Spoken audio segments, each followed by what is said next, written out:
Nobody's parents are perfect, but what happens when parents are insane? Sorry, please don't charge me, please. She was. Please. The baby that's in the back, lifeless. Here are 5 times when insane parents realize they're going to jail. On August 22, 2023, officers reported to the home of a woman named Ashley after reports from her boyfriend that she had sexually abused his 3-year-old daughter. The officers arrived at Ashley's home to detain her, but were silently pleading for some type of explanation for the very disturbing report. Hello. Okay, you Ashley? What's your last name? Okay. After confirming she was the suspect, the officers put her in cuffs. Ashley seemed to have been expecting the arrest as she looked defeated and avoided eye contact with the cops. But as they walked into her home, the cops saw something Ashley would have wanted hidden.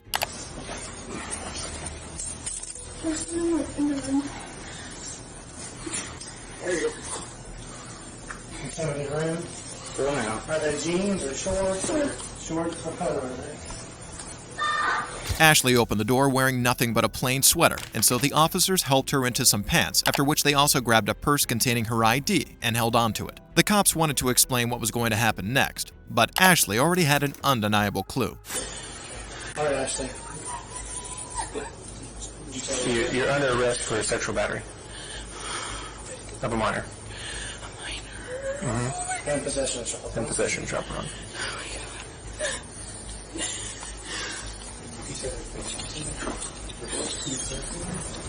The look on Ashley's face showed that she was guilty of the crime. She had taken inappropriate pictures of the 3-year-old, and it was still uncertain what for. She initially admitted to the sexual charges, but she eventually pleaded not guilty in court. She faces multiple charges, including possession of child porn, child sexual abuse, and child sexual exploitation.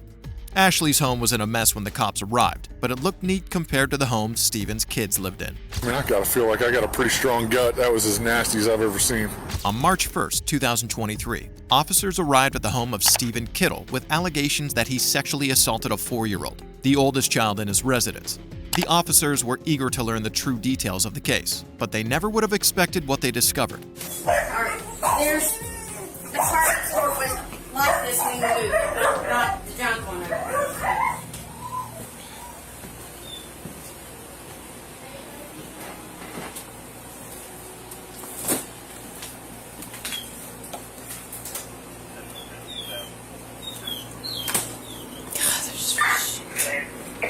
The living room was packed full like a storage area, with the kitchen sink stocked with unwashed dishes, and there were dark stains on the floor which appeared to be dog excrement. Considering Stephen lived at the residence with his wife, mother, and 3 children, the cops were understandably surprised by this sight, and they hoped for a less disgusting sight as they approached the children's room. But their hopes were immediately shattered.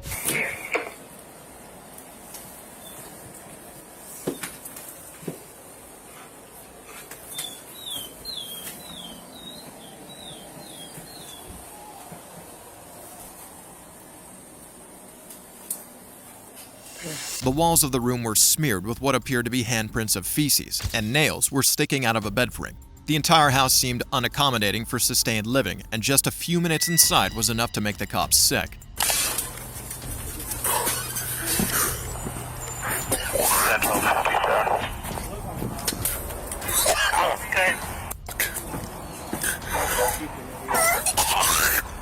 The dark gray Dodge Journey left been driven by a black male. The kid's room right here. Handprints of shit all over the entire room. Your feet just stick to all the shit in there. That's the nastiest house I've ever been in. After the disturbing encounter in what could be called a house of horror, the cops placed Stephen under arrest. Can you go ahead? Go ahead and put your hands on your back for me.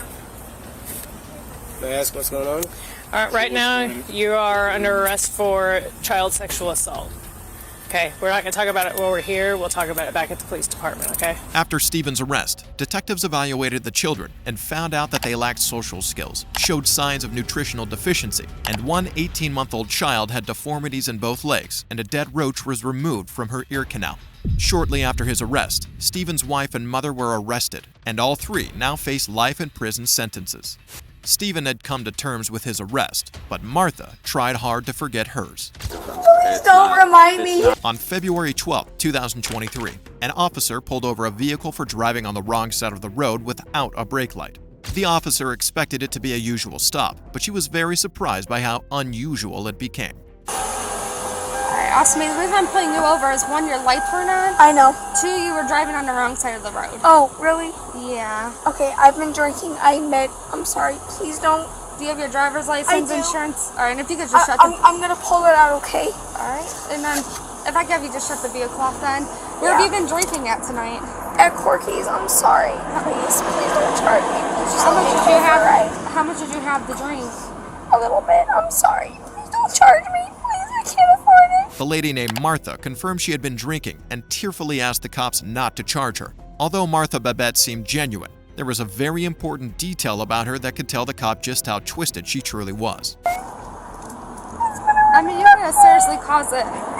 Injury driving on the wrong side of the road, ma'am. Sorry. Please don't charge me, please. Do you know the English alphabet? Are you able to recite it from A to Z without singing it? A, B, C, D, E, F, G, H, I, J, L, K, L, M, N, O, P, Q. I'm sorry, I can't, please. Do you have a driver's license? I do. Please just give me a minute to pull it out. I don't have a weapon on me, I promise. The cop gave the lady a way out, but she wasn't able to pass it. The lady had watery eyes and a flushed face, clear signs that she was intoxicated. But the cop needed to know just how intoxicated she was, and this would later lead to a huge discovery. Just move your eyes only, okay? Eyes only. I'm trying. It's Alright. instinct. 4, 5, 6, 7, 8, 9, and then like this, right? Are you that okay? All I'm gonna do is I'm gonna turn around. Yes. Put your arms behind your back, all right? Yes, ma'am. You're gonna be under arrest for I understand. operating a vehicle under the Do influence. you have anyone that can come pick you up? Yes, ma'am. Aside from calling the male officer ma'am, the lady seemed respectful and cooperated with the cops even while she was under arrest. She appeared genuinely apologetic and remorseful for her actions, and with no prior crimes. The cops thought she was a young adult who only made a terrible mistake, but they were about to realize just how terrible her actions really were. Yeah. Will you talk to me? I'll be there, please. I'll be taking you there. Will you talk to me, please? I'll talk to you. You're not alone. I'll be in this vehicle with you. I do have to read you something, okay? Okay, ma'am. Have you been drinking? Yes, ma'am. What were you drinking? Alcohol? How do you feel from the ingestion of the alcohol? I feel You're pregnant? Alright, I'm gonna put your handcuffs in the front since you said you're pregnant. You wanna step out really quick? Yes, ma'am. The lady was pregnant and had decided to go out for drinks, and from her emotional outbursts, it was clear that she had consumed a lot of drinks. As a result, she was swerving recklessly on the road and even drove in the wrong lane. She had no care for her safety or the safety of her child. How far along are you? I don't know. I just found out yesterday. I don't know. Have you had any other escape or anything? No. Okay, so I would just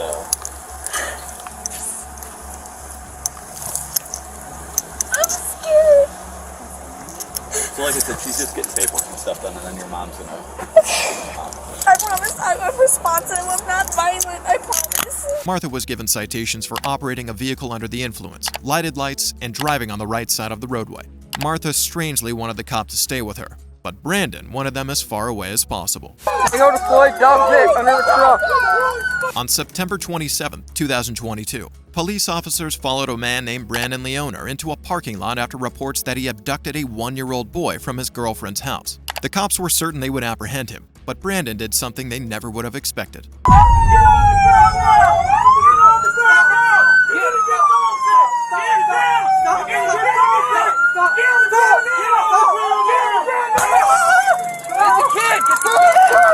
The cops were aggressive towards Brandon for several reasons. The 911 caller mentioned that Brandon was armed with a handgun when he abducted the child, so the cops wanted to ensure the child's safety. But to do that, the cops had to first ensure their safety.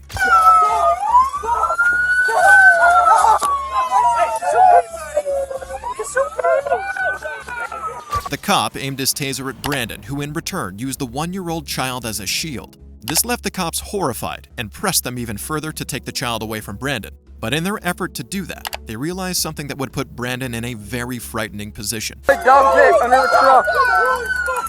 Stop, dude!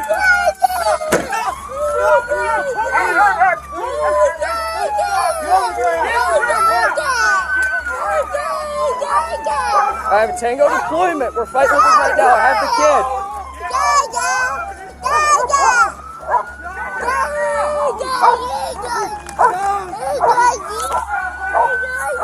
Go do work, bud. Okay, go ahead. Brandon was the child's father. The 1-year-old boy was used as a human shield by his own father. It seemed hard to explain that Brandon could use his son as protection against a taser without a second thought. But that same son was filled with so much sympathy for him. Here, take this, take this.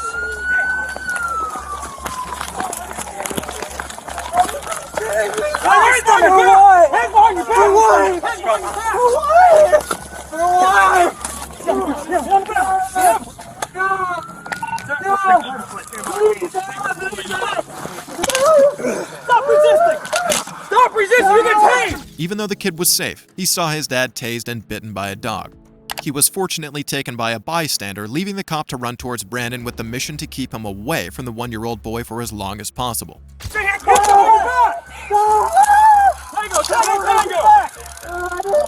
your back!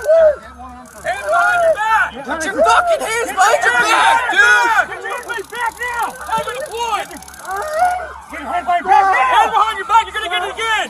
Hands behind your back, you're gonna get it again!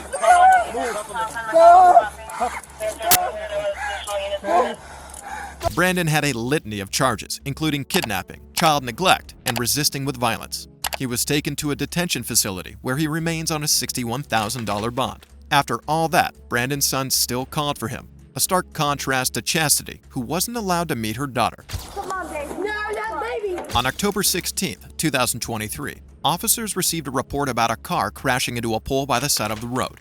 Upon arriving at the scene, the officers met the driver of the vehicle, Chastity Bliss, alongside the 911 caller, but it became apparent that there were more people involved in the crash. She's out of it. She don't know if she's in this world or not.